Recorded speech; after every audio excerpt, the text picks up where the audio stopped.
কত কি করা বাকি এখনো। মা চায় তার সন্তান অনেক বড় হোক। বাবা তাকিয়ে থাকে একটি অদৃশ্যমান পথের দিকে। বাবার বিশ্বাস অন্ধকার ঠেলে একদিন আলো আসবেই।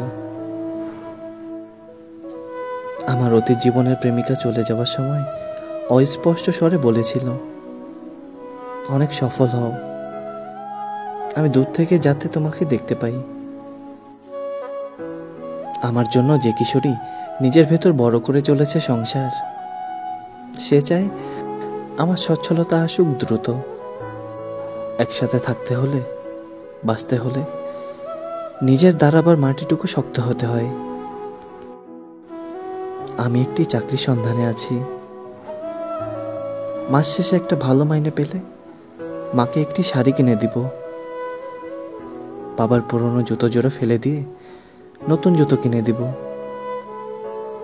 প্রেমিকাকে দিব ভরসা, আর একটু অপেক্ষা করো, খুব দ্রুতই আমরা একসাথে হব। একটি ভালো চাকরির বিনিময়ে আমার একটি সচ্ছল জীবন হতে পারে।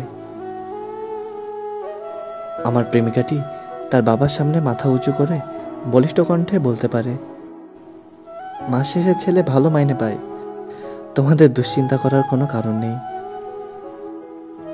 আমার বাবা বাজারে চায়ের দোকানের নতুন লুঙ্গি পরে বসে থেকে বলতে পারে, এমন সুখের জীবন কজনেরই হয়।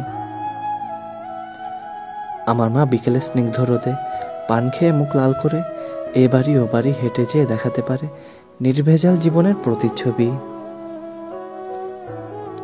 আমার এখনো কত কি করা বাকি, কত কাজ, কত পথ, কত দায়িত্ব,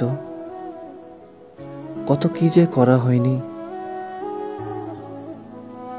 আমার জীবন আসলে আমার একার নয়। আমি যে পথের দিকে তাকিয়ে থাকি সেদিকে আরো কয়েক জোড়া চোখের গভীর মনোযোগ। আমার ক্লান্ত লাগে। আমি মরে গেলে আমার তীব্র অবসাদের জীবন সবাইকে ভাগ করে দিও।